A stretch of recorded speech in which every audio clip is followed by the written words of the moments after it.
is a dish that I enjoy making because I can make this in advance, either that morning, that afternoon for evening dinner, or I can even make it the day ahead of time and keep it in the refrigerator and heat it up again in the microwave or back in the skillet that I'll be cooking it in.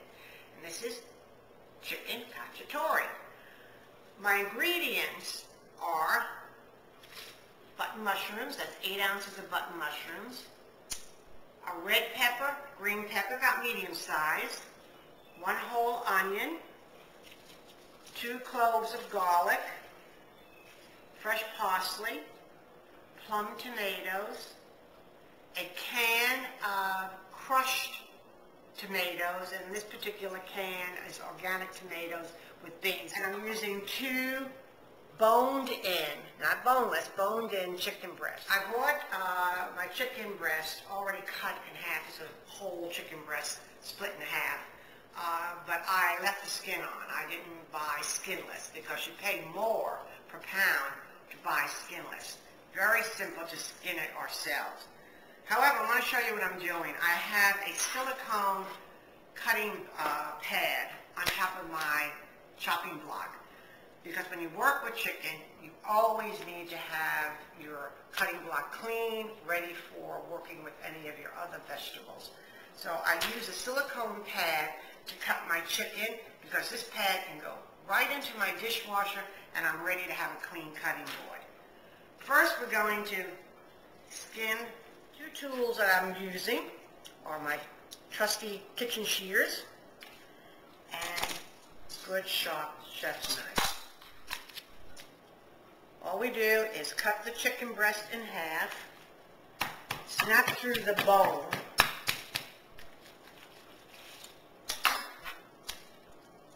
and then do the rest with your kitchen shears.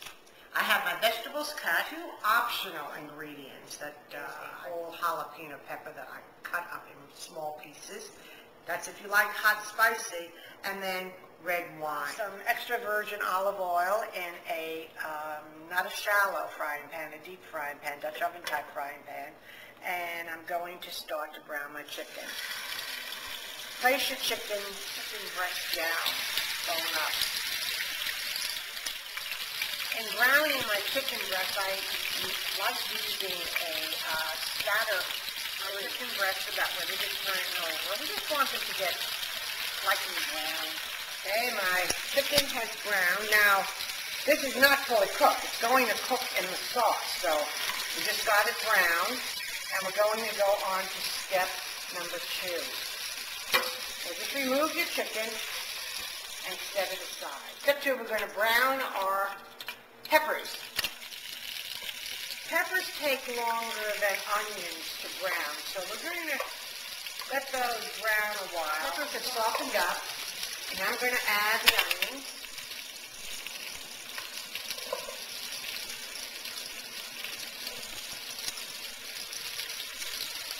And let those soften. While my onions and peppers are still cooking, I'm going to cut up 4 plum tomatoes.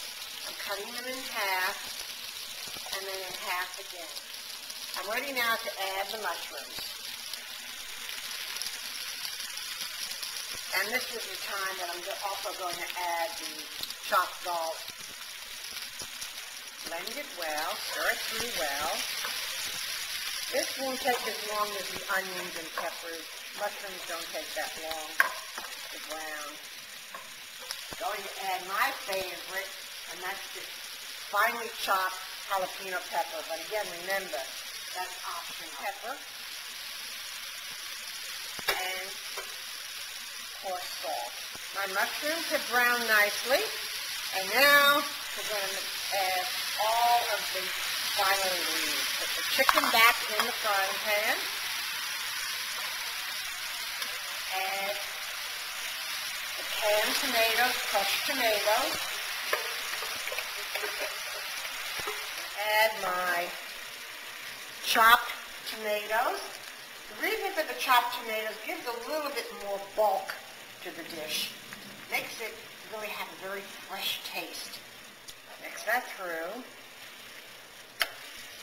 Now come the Italian seasonings.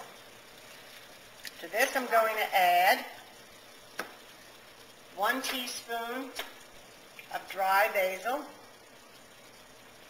1 teaspoon of dried oregano, tablespoon of chopped parsley.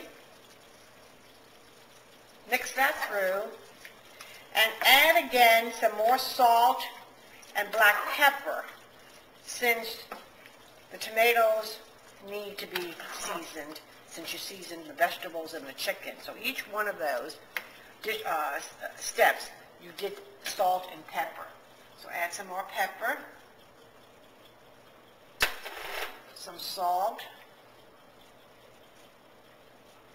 and now would be the time to add the red wine. I'm going to cover this now, and when I cover it, I don't cover the pan completely. I put it a little bit off to the side so that it will bubble and a lot of the liquid will evaporate. Chicken's been cooking about an hour and 15 minutes.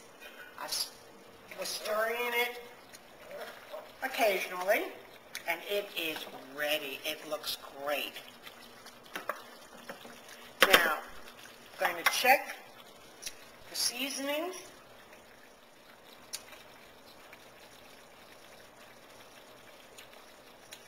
Perfect, perfect. Now, if you notice, the tomatoes, the fresh tomatoes have cooked down, and that's what we want. Tastes great. Going to add a tablespoon of chopped fresh basil. That basil, by the way, is from a little pot that I have growing on my patio, and I just keep snipping leaves off, and it just keeps growing. It's also good to always add basil just before serving. Just give it a little warm stir through, let it warm a little bit, and that gives you the true essence of the basil by adding it just at the end. Today, with my chicken cacciatore, I decided to make some long grain brown rice and wild rice blend.